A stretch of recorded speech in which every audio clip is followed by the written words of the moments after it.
আসসালামু আলাইকুম, সবাই কেমন আছেন? আশা করি ভালো আছেন। আমরাও আলহামদুলিল্লাহ ভালো আছি। সকালে ঘুম থেকে উঠে নাস্তা পানি কমপ্লিট করার পর হঠাৎ করে কারেন্ট চলে গেছে, তাই ভাবলাম কারেন্টও নেই আর আমাদের কাজও নেই, তাই একটু ছাদের থেকে ঘোরাফেরা করে আসা যাক। তাই ছাদে আসলাম। অনেকদিন যাবত ভাবছিলাম ছাদে আসবো আসবো বলে আর আসাই হয় না।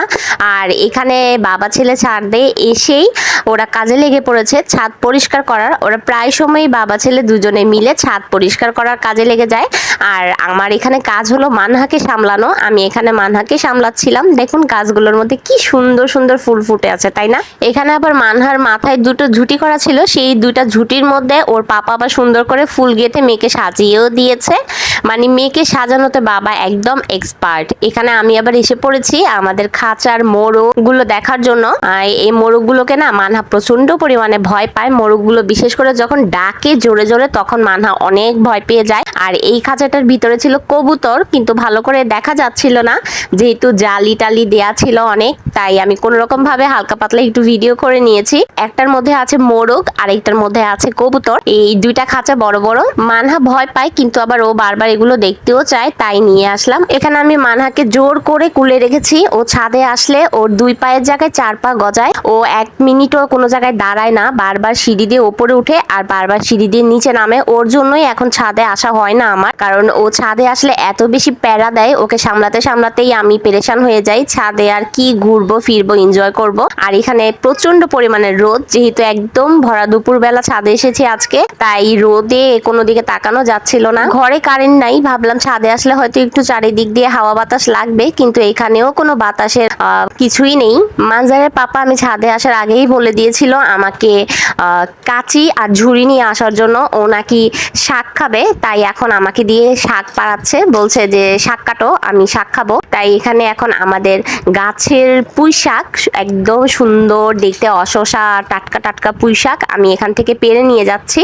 এটা রান্না করব ইলিশ মাছের মাথা দিয়ে। খেতে কিন্তু অনেক বেশি স্বাদ লাগে। আর যেহেতু এটা আমাদের গাছের একদম সলিড ভেজাল মুক্ত, তাই এটার স্বাদ তো আরো দ্বিগুণ হবে। এখানে মানজারের পাপা আমাকে বলে বলে দিচ্ছিল আমি কোন জায়গা থেকে কোনটা কোনটা কাটবো, কিভাবে কিভাবে কাটবো।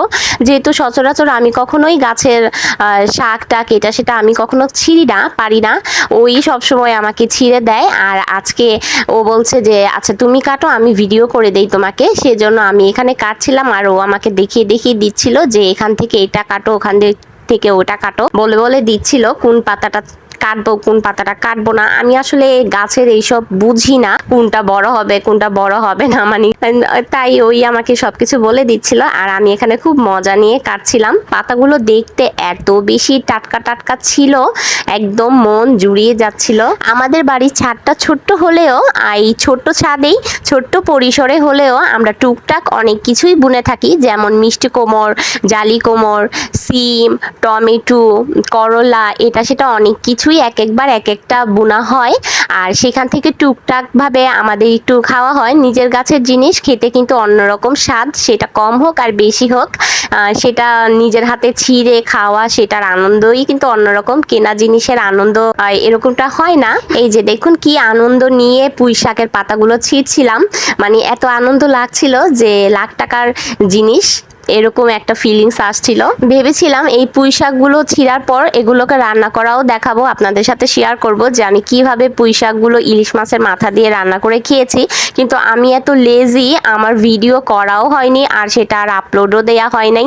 কিন্তু আমার কিন্তু পুঁই শাক রান্না করে টোরে খাওয়া একদম সবকিছুই কমপ্লিট হয়ে গিয়েছে। আমি ভিডিও বানিয়ে সেটাকে রেডি করে করে ছাড়তে ছাড়তেই আমার অনেক দিন লেগে যায়। আমি এতটাই লেজি, জানি না আমি কবে ঠিক হব। আপনারা প্লিজ কমেন্ট বক্সে আমাকে কমেন্ট করে একটু উৎসাহিত করবেন যেন আমার এই লেজি ভাবটা দূর হয়ে যায়, আর আমি যেন ঝটপট করে ভিডিও রেডি প্লাস এডিটিং সবকিছু কমপ্লিট করে যেন আপনাদের কাছে আমার ভিডিও খুব তাড়াতাড়ি পৌঁছে দিতে পারি।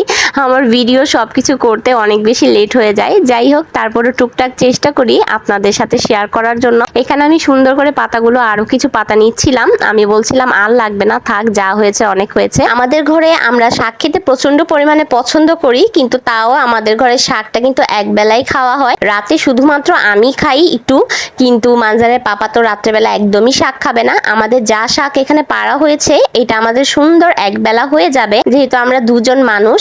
মানজারকে বলে টোলে জোর করে হালকা পাতলা একটু শাক খাওয়ানোর চেষ্টা করি, তাই আমি আর শাক পারলাম না, এখানেই শাক পাড়া স্টপ করে দিলাম। এখানে এই তো দেখুন মানহাকে ওই টুকটুক করে 2 পা দিয়ে হেঁটে হেঁটে ও ঠিক ওপরে উঠে গিয়েছে।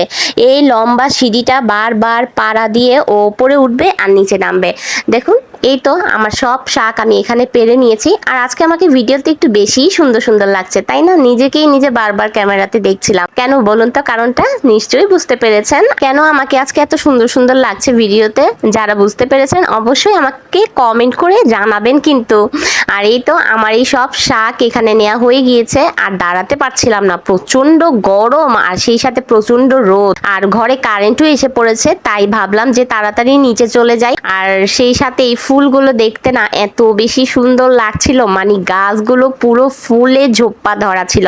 মাশাআল্লাহ বলতে কিন্তু কেউ একদমই ভুলবেন না, না হলে কিন্তু আমাদের এই সুন্দর সুন্দর গাছগুলো আবার নজর লেগে যাবে। গাছে যতক্ষণ পর্যন্ত ফুল থাকে ততক্ষণ পর্যন্তই কিন্তু গাছ সুন্দর দেখায়, তাই না? এই তো উনি খেলাধুলা করতে করতে একদম পেরেশান হয়ে গিয়েছে, ঘামিয়ে পুরা এই গরমে একাকার। আর এটা কি বলুন তো, এটা হলো আমাদের করলা গাছ। এই করলা গাছেও কিন্তু আমাদের বেশ অনেকগুলো করলা হয়েছে। একদিন দেখেছিলাম টুকটাক কিছু করলা, ছোট ছোট করলা পাড়া হয়েছিল, তখন ভিডিও করেছিলাম। তখন নতুন ছিল তাই ছোট ছোট করলা হয়েছে, কিন্তু এখন যেহেতু গাছটা পুরান হয়েছে এখন কিন্তু ভালো বড় বড় করলাই হয়। আর পাতাগুলো দেখতে কিন্তু অনেক বেশি সুন্দর লাগছিল। আচ্ছা আপনারা আমাকে কমেন্ট করে জানাবেন তো আপনাদের কার কার গরম পছন্দ আর কার কার শীত পছন্দ। আমার আগে সবসময়ই গরম পছন্দ ছিল, শীত আমার একদমই ভালো লাগে না। কিন্তু এইবার না আমি নিজেই যেন কনফিউজড হয়ে গিয়েছি, আমার কি গরম পছন্দ না আমার শীত পছন্দ। কারণ এত গরম সেটাও সহ্য করতে পারছি না, আর যখন শীত হয় শীতও এত পড়ে সেটাও সহ্য করতে পারি না। এই তো মানজার এখন নিচে নেমে যাচ্ছে এই চঙ্গ বেয়ে। আপনারা কারা কারা চঙ্গ বেতে পারেন বলুন তো? আমি কিন্তু এই বাসায় এসেই চঙ্গ বাওয়া শিখেছি, কারণ এই বাসায় এই চঙ্গ দিয়ে বেয়ে বেয়ে কিন্তু আমরা ছাদে উঠি, আর এখান থেকেই চঙ্গ বেয়ে বেয়ে নিচে নামি। নিচে আসার পর ওদের সবাইকে খাবার দাবার কমপ্লিট করিয়ে দিয়েছি, এখন আমি শুধু বাকি আছি, তাই আমি বসে পড়েছি এখানে সুন্দর করে। আজকে আমার পছন্দের রান্না হয়েছে, সেটা হলো গুড়া মাছ। আমি এখানে গুড়া মাছ রান্না করেছি একদম সুন্দর ধনেপাতা টমেটো দিয়ে, সেই স্বাদ হয়েছিল, অনেক মজা হয়েছে। এই গুড়া মাছটা দিয়ে আমি কিন্তু অনেকগুলো ভাত খেয়েছি। আর সেই সাথে কেন জানি আমার আজকে একটু শসা খেতে ইচ্ছে করলো। সচরাচর আমার কাছে শসা সেরকম একটা ভালো লাগে না, তাও আজকে যখন ইচ্ছে করলো তাই ভাবলাম একটু খেয়ে নেই। তাই এখানে আমি একটা শসা কেটে নিয়েছি, আর সেই সাথে গুড়া মাছ একদম মানে সেই স্বাদ লাগছিল আমার কাছে। গুড়া মাছটা যে কি ভালো হয়েছিল বলে বোঝাতে পারবো না। আমি কিন্তু সচরাচর সবসময় গুড়া মাছ রান্না করতে পারি না, যেহেতু আমার ছোট বেবি আছে, মানহা অনেক বিরক্ত করে। তাই গুড়া মাছ এনে কাটা তারপর এটা রান্না করা অনেক বেশি কষ্টের কাজ, গুড়া মাছ খাওয়া। তাই আমি সচরাচর গুড়া মাছ রান্না করতে পারি না। যখন মাঝে সাঝে আনা হয় তখন আমি যদি অনেক কষ্ট করে বেছে টেছে রান্না করি তখন সেটা আমার কাছে একদম অমৃত হয়ে যায়, অনেক স্বাদ নিয়ে খাই। আর এখন গুড়া মাছ দিয়ে খাওয়ার পর আমি আমডাল রান্না করেছিলাম, এখানে আমডাল নিয়ে নিচ্ছি। আমডাল না আমার অনেক বেশি পছন্দ, আমি শীত গরম 12 মাস আমডাল খাই। কারণ আমি ফ্রিজে সবসময় যখন কাঁচা আম বের হয় তখন কাঁচা আমটাকে আমি ডিপে সবসময় স্টোর করে রাখি, যেন আমি 12 মাসই আমডাল খেতে পারি। আমডাল আমার খুব পছন্দের একটি ডাল। যাই হোক, আজকে আপনাদের সাথে কথা বলতে বলতে আমি কিন্তু আমার দুপুরের খাওয়া দাওয়াটাও কমপ্লিট করে ফেললাম। আজকের ভিডিওটা আমি আর বড় করব না, যেহেতু প্রথমেই বলেছি এটা একটি মিনি ব্লগ, তো আমার ব্লগটা আমি আর বেশি বড় করব না, এখানেই শেষ করব।